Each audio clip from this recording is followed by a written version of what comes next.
Depuis des centaines d'années, et surtout à partir de la Première Guerre mondiale, les puissances militaires de ce monde ont utilisé différents types d'armes chimiques dévastatrices pour infliger des pertes considérables à leurs ennemis. On retrouve ainsi les agents vésicants, les suffocants, les asphyxiants et les agents neurotoxiques, et c'est de ça aujourd'hui dont je vais vous parler. Alors voici les 6 armes chimiques de destruction massive les plus dévastatrices. C'est en 1939 que le sarin fut découvert lorsque des chercheurs faisaient des expériences pour trouver les meilleurs pesticides.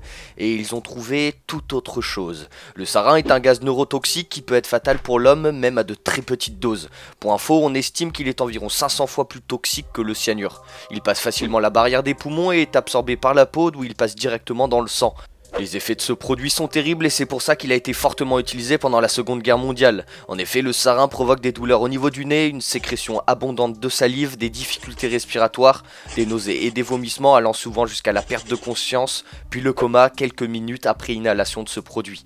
À un stade avancé, les sujets sont pris de convulsions puis d'asphyxie, entraînant rapidement la mort. Le gaz moutarde doit son petit nom à une forme impure lors de sa fabrication et qui avait une odeur ressemblant à celle de la moutarde ou de l'ail. C'est une arme cytotoxique et vésicante, c'est-à-dire qui attaque les cellules du corps, la peau, les yeux et les muqueuses. Des cloques remplies de liquide apparaissent au bout de 4 à 8 heures et une mort similaire à la noyade survient ensuite si le sujet n'est pas rapidement traité. La bertholite ou dichlore est le nom donné à un gaz de combat utilisé par les Allemands et leurs alliés durant la Première Guerre mondiale. C'est un gaz très toxique qui endommage les voies respiratoires, qui a une odeur suffocante très désagréable et qui peut provoquer la mort par asphyxie lors d'une inhalation du dichlore en trop grande quantité.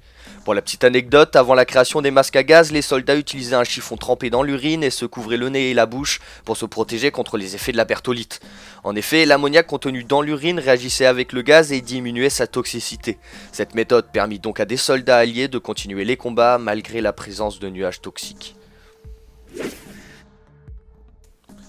Pour lutter contre les masques à gaz, l'armée allemande de 14-18 créa l'arsine, un gaz incolore et toxique qui, contrairement au gaz moutarde, n'était pas filtré par les masques à gaz.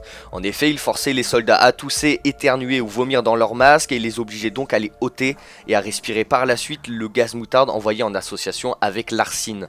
Même si l'utilisation de gaz de destruction massive est terrible, on ne peut pas nier le fait que les Allemands étaient super malins. Le saumon est un gaz neurotoxique qui se présente sous la forme d'un liquide incolore avec une odeur de camphre et si vous en avez jamais senti, ça sent hyper fort. La dose mortelle lors de l'inhalation est d'environ la moitié de celle du sarin et donc 1000 fois plus toxique que le cyanure. Il pénètre à travers la peau, les muqueuses et va entraîner des vomissements, une incontinence, des diarrhées sévères puis des difficultés respiratoires et des faiblesses musculaires, entraînant rapidement des convulsions, un coma profond et décède par étouffement dans le quart d'heure après qu'une dose mortelle a été absorbée. Comme si les armes chimiques utilisées pendant la Seconde Guerre mondiale n'étaient pas assez puissantes, les Britanniques ont inventé le gaz VX en 1952. En plus d'être 10 fois plus puissant que le sarin, il peut se répandre dans l'air et dans l'eau. Les symptômes sont les mêmes que le sarin, à savoir des douleurs violentes au niveau des yeux, une hypersécrétion de liquide, des tremblements musculaires, et il attaque le système nerveux, provoquant la mort en quelques minutes après une exposition. Voilà, c'est tout pour moi, j'espère que cette vidéo vous aura plu et je compte faire une vidéo sur les armes biologiques utilisées à travers les âges. N'hésitez pas à me dire en commentaire si ça vous plairait. Mais en tout cas, n'oubliez pas de spammer le bouton like, mais surtout abonne-toi et partage en masse. Allez, c'était Doc Falter, Science and Tox et à ciao, bye bye.